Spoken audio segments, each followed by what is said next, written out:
Hey guys, my name is DanielRMC, and I'm a challenger level AD carry. I'm going to be teaching you guys how to identify win conditions against certain champions, and also recognizing win cons and punishing enemy laners. So let's get to it. First things first, before you even get into the game, in the loading screen, you shouldn't want to be on autopilot, and you should want to constantly be thinking about your win con and how you're going to open up windows into the game. That'll allow you going into the game to stay focused. Going into it, we're going against a Kai'Sa and an Alistar, so we want to be able to abuse their cooldowns mainly. A lot of melee supports, like Alistar, like Thresh, like Blitzcrank, rely on their long, like 10-second cooldowns, and you want to be abusing that in lane, which you will see shortly. That should keep you thinking and get you going into the laning phase of this game. So past that point, it's really important as red side in the bot lane that you ward pixel for your jungler, so it helps your jungler track and make sure that he's not getting vertical jungled on without him knowing.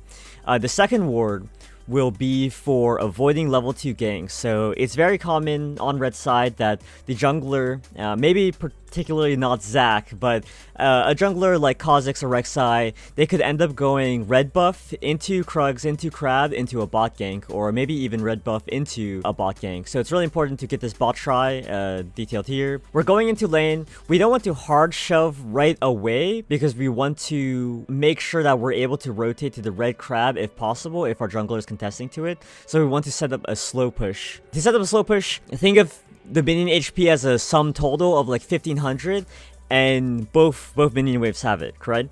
So as long as you're able to hit 1 or 2 minions, your minion wave will always have the advantage, and it'll set a slow push towards the enemy. This will allow you to take trades or allow you to rotate. When you rotate, it'll force the enemy bot lane to follow you, and it'll actively deny CS for the enemy. Setting up this slow push now in the future will allow us to take this trade after getting the 3 minions.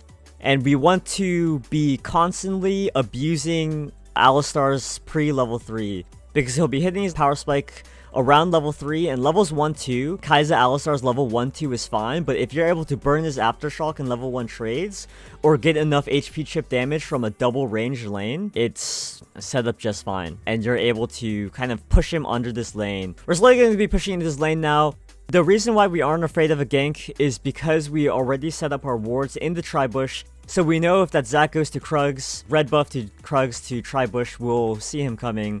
And if he's a Zac level 2 ganky, he probably won't have the abilities to keep us locked down, and we have the sums to do it. Once you hit this point where you're pushing into the minion wave, it's really important to push for plates or HP harass on the turret, because a lot of their plays become vulnerable and very linear. Like, when they walk up to you, you know what they're going to do, and it's really easy to harass them.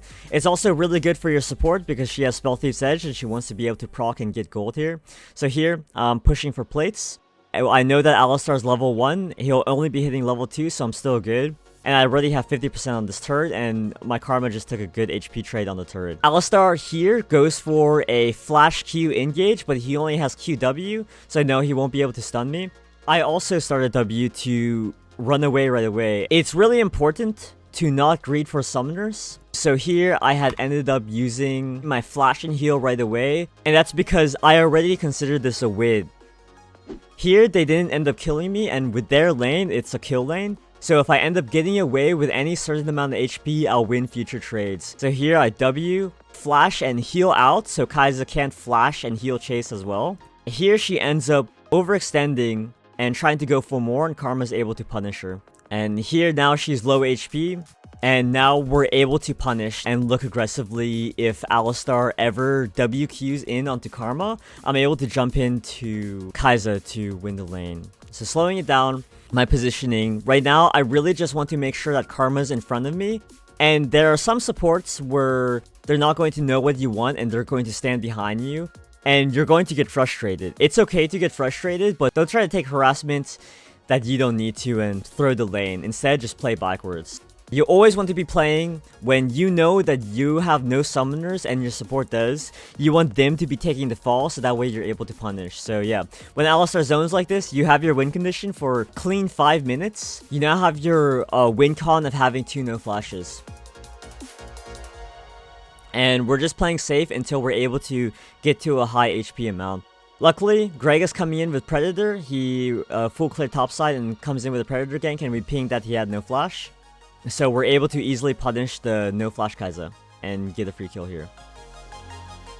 After getting this kill, it's really important that we asked our jungler to help shove, and it'll set up a ideal lane condition.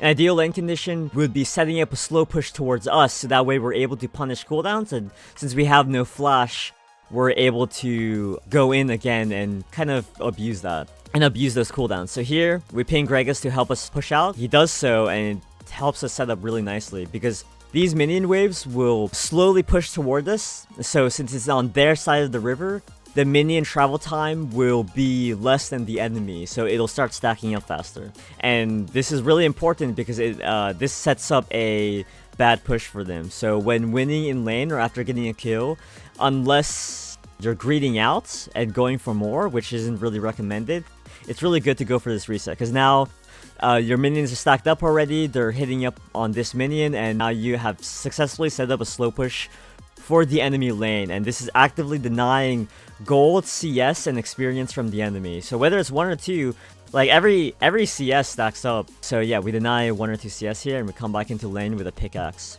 So yeah, it'll also easily set up. So one thing coming back into lane is you don't want to get ganked, so we have to play a little safe. Right now, we're just asking the jungler where he's at. He pinged like, yeah, he should be in the bot side, so we need to play safe. It's really important and can get really frustrating that you want to punish the enemy bot lane, but you have the number one rule is you have to respect the enemy jungler. You have to know where he is before making a play. So here, we're going to play a bit passively for the next couple of seconds, and we're just going to play to clear the minion wave and try to keep the wave under this turret. This is a proper freeze position right here where we can kind of keep it right before our turret, so we're safe if we ever get engaged on, but we can freeze. Unluckily, as Tristana, we're unable to freeze properly, and we kind of know that since they ran up, they probably set up wards on the top side. So we ping our jungler, hey, we aren't able, or like you aren't able to get a gank, and it's really important to ask for ganks and let the jungler know your win condition, because AD carry, you just want to, you're the anchor to your team, you want to get to the mid-late game, so any help possible is nice, but you don't want to screw your jungler by making him sit in the pod rush like 2 minutes. Like, that would just be awful. So yeah, going into this lane now, we have a slow stack. We communicated with our support, hey, if you get all in, I can jump in onto Kai'Sa. So I tried to bait out dives. The dive is taken by Alistar.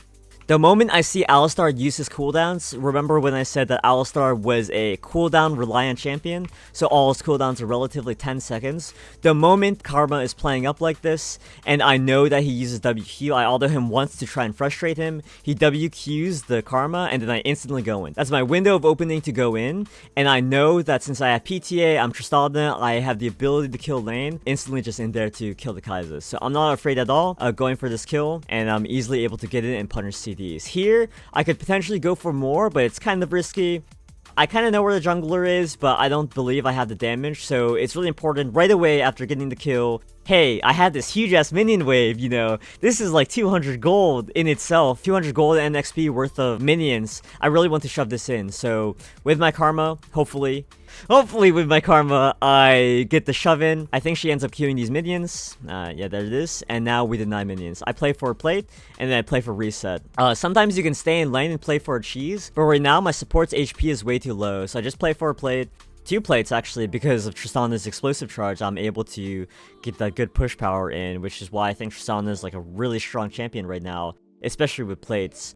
And yeah, get a reset in. This will allow me to get close towards my BF sword, but not quite at that amount. So a lot of AD carries make this mistake, recalling at like 800, 1100 gold, they buy crit cloak, and it's a lot less consistent than just flat attack speed, which is just straight up 300 gold. It's only 300 gold, but I'd rather have more consistency than the ability to randomly crit, because it'll mess with your muscle memory and you'll become like an RNG player, which will maybe sometimes be, you know, like the most pop-off moment of your life, but to improve, you really don't want to rely on that. So yeah, we go for more consistent runes, or consistent items. We go dagger, we go refillable potion, and we go control ward. This will allow us to take better trades still, while still like having the HP. So here, I have a pink ward. I want to set up for another gank because I know that the jungler or their bot lane doesn't have flash for another 2 to 3 minutes.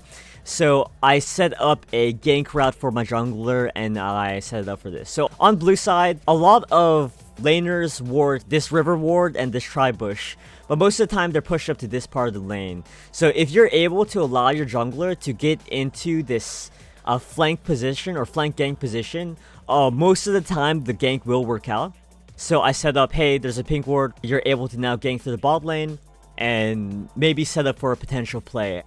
Anyways, I want to freeze. I constantly want to be being pushed under because as a hyper carry, it's really hard to actually threaten the Alistar under turret with full HP and try and get plates. So it's better just to sit under turret. You're still Tristana, you're still a hyper carry. You're happy taking this kind of farm and just kind of sitting in this lane position. Obviously, as Tristana, I recognize that with them threatening on the background, I can't really freeze, so I'm just going to end up pushing out the wave and play for an even game state. Here, they have a Zac, though.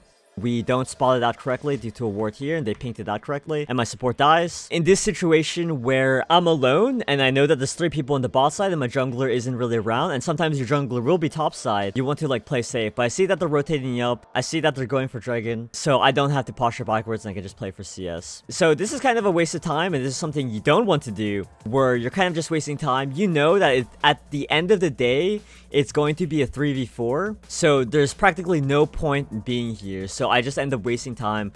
What you want to be doing with this time instead is you want to be actively pushing the enemy minion wave. This is most optimal. You want to be pushing the enemy minion wave into the turret and be getting free plates because you know they're at Dragon. So quick recap, first things first, is understanding enemy champions and their loss cons. So this thing you'll get from experience. You don't have to understand it right away. Understanding what Alistar's win condition was and also what Kai'Sa's win condition was with the support. And there are so many variables that there's really no pressure. But yeah, understanding that allowed us to pressure point and allow us to find and engage to find the lead to be able to get the kill on Kai'Sa to get us 300 gold lead and properly carry our early game into the mid game. Secondly would be punishing the enemy after getting the lead, so setting up a slow push, asking our jungler, hey jungler please. It is so important to push under the turret because it'll set up a safe tempo into the lane, it'll set up denying CS, and it is just so important to be able to push the enemy after finding your lead and finding a kill. One thing to note is that it's actually important to not greed out. If you know that the jungler is around, it is important that you don't greed out and you don't push the enemy minion wave under turret unless you have your jungler with you where it's like a 3v2. But if you know the jungler's around, don't do it. You're probably going to end up getting killed and he's probably just going to go around you and kill you. So that's the second one. And the third one is time efficiency. So in this team fight, I had ended up wasting time where I knew they were going to go for Dragon. They were walking towards it and my jungler ends up spotting it out. Instead of doing so, I could have just pushed the enemy bot wave, denied 3 to 6 CS, and been like, hey, this was a good time. Obviously, it might have been a little dangerous, but the moment Dragon spots it out, I could still just ping off my jungler. I could be like, hey, this isn't really a good idea. Worst case or best case scenario, it's a 3v4. And it ended up where I ended up taking a fight that I wasn't happy about, and I ended up flashing back in to try and ult the Alistar. And yes, I mechanically misplayed, but it's important not to focus on how you played the fight, but the decisions that led up to that point. Obviously the mechanics are very important, but it's important to see the other decisions that I could have done as well. And so yeah, that's it. My name's DanielRMC. Thanks for watching, guys.